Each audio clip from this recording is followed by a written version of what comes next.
আমরা একটি কথাই বলেছিলাম যে এখানে রাধা মাধবের মন্দির প্রতিষ্ঠিত, বাবার লোকটা এখানে প্রতিষ্ঠিত আছেন। এখানে পূজা পার্বণ হবে, কোনো অনাচার, কোনো ধরনের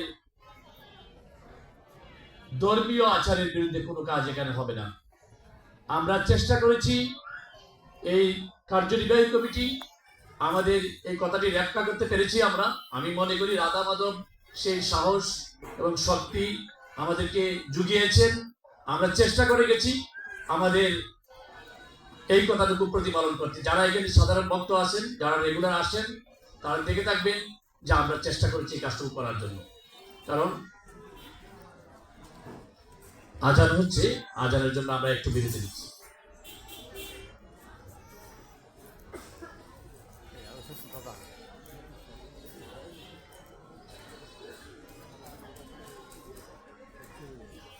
আচ্ছা, আজান বোধহয় আমাদের পাশের মসজিদে কিছুক্ষণ আগে হয়েছে, তখন আমরা বিরতি দিয়েছিলাম। যেহেতু এখন একটু দূরে আছে, আমরা আমাদের কাজ চালিয়ে যেতে পারি।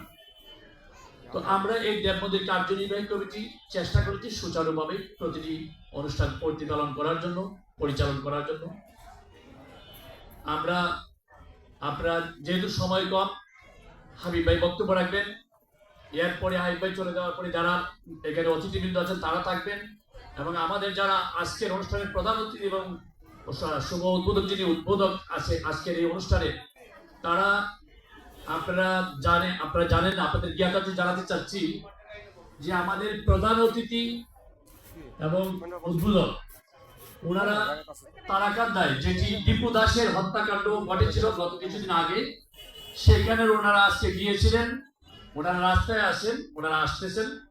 ওনারা আসলেই আমরা আমাদের পরবর্তী অনুষ্ঠান শুরু করব। ইতিমধ্যে আমরা আমাদের সিদ্ধেশ্বরী সার্বজনীন পূজা পরিষদের সুযোগ্য সাধারণ সম্পাদক নারায়ণ চন্দ্র দত্তকে দেখতে পাচ্ছি। নারায়ণ চন্দ্রকে মঞ্চে আসার আহ্বান জানাচ্ছি, এবং উনি আজকে আমাদের সাবজেক্ট কমিটির আহ্বায়ক। তো যেটি বলছিলাম যে আমরা এই কমিটি যখন দায়িত্ব নিয়েছিলাম, আমরা পূর্ববর্তী কমিটির কাছ থেকে 94,000 টাকা আমরা পেয়েছিলাম। এই মন্দির 2013 সালের মে মাসে প্রতিষ্ঠিত।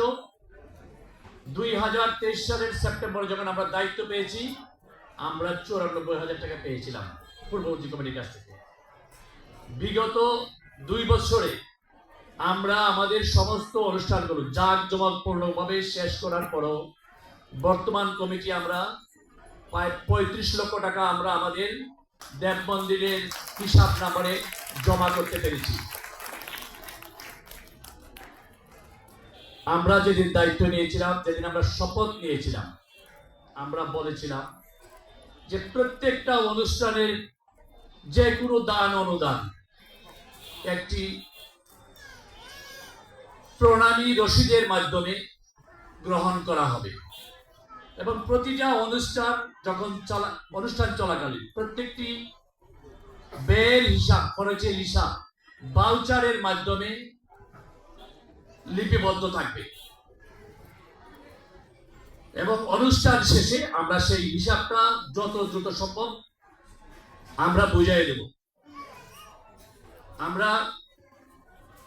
আপনারা জানবেন যে প্রত্যেকটা হিসাব আমরা যখন যে অনুষ্ঠান শেষ হয়েছে, প্রত্যেকটা হিসাব আমরা খুব দ্রুত নোটিশ বোর্ডের মাধ্যমে সমস্ত ভক্তদের দৃষ্টিগোচরে আনার জন্য আমরা লিপিবদ্ধ করেছি। আমরা এই যে জবাবদিহিতা, এটার কারণেই আজকে আমরা আমাদের হিসাব নম্বরে 35 লক্ষ টাকা জমা করতে পেরেছি। আজকে ভক্তবৃন্দ সকলে এখানে উপস্থিত আছেন। আপনারা জানেন আজকে আমাদের দ্বিবার্ষিক সম্মেলন, ইতিমধ্যে আপনারা সবাই অবগত আছেন। সম্মেলন পর্ব শুরু হবে। তার আগে আপনারা জানেন যে সারা বাংলাদেশে একটি নির্বাচনী হাওয়া বইছে, যেটি জাতীয় নির্বাচন। আমরা সকলেই জানি 12ই ফেব্রুয়ারি জাতীয় নির্বাচন অনুষ্ঠিত হবে। এই নির্বাচনে যিনি আমাদের ঢাকা 9 আসন, আমরা খিলগাঁও, সবুজবাগ, মুক্তা, এই 3টি থানা নিয়ে আমাদের ঢাকা 9 আসনটি গঠিত।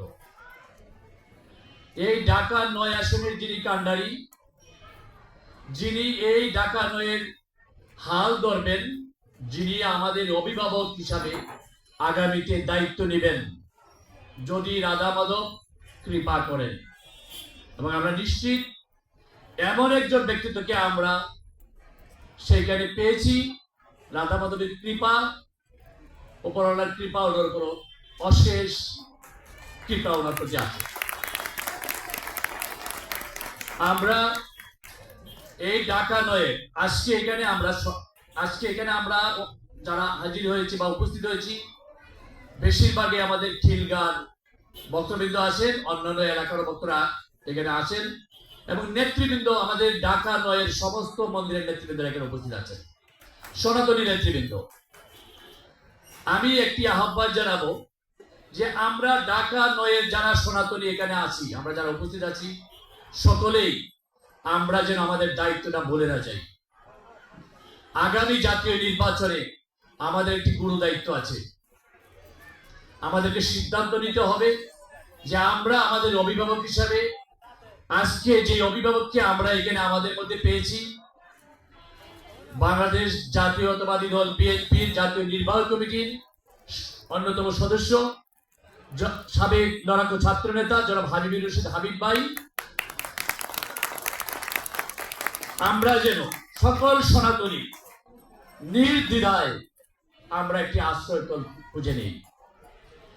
কাজেই আজকে এখানে আমার মাতৃমণ্ডলীরা আছেন, আমার ভক্তমণ্ডলীরা আছেন, সবার কাছে বিনীত অনুরোধ থাকবে যে আমরা যার যার অবস্থান থেকে, আমরা জানি যে এই ঢাকা ৯-এ আমাদের কি পরিমাণ ভোটার আছেন। প্রচুর এই সনাতনী সম্প্রদায় খিলগাঁওতে আছেন, সি ব্লকে বাস করেন, গুরানে বসবাস করেন, তিলপাপাড়ায় বসবাস করেন, সবুজবাগ, বাসাবু, কদমতলায় আরো অনেক বেশি, মায়ের কারণে অনেক বেশি, মুগদায় সনাতনী অনেক বড় পল্লীও আছে।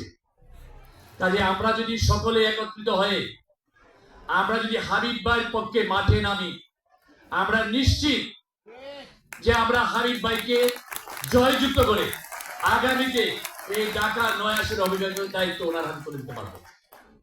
কাজে আমরা কম বেশি সময় নাই, হাবিব ভাই বক্তব্য রাখবেন। উনি আধা ঘন্টা সময় দেওয়ার কথা, আজকে অলরেডি ১ ঘন্টা হয়ে গেছে। হাবিব ভাই বক্তব্য খুব বেশি সময় নেব না, আমি শুধু ২-১টি কথা বলবো। আমার সনাতনী সমাজের নেতৃবৃন্দ যারা আছেন, আমরা পরবর্তীতে সমস্ত মঠ মন্দির ছাড়াও আমাদের যে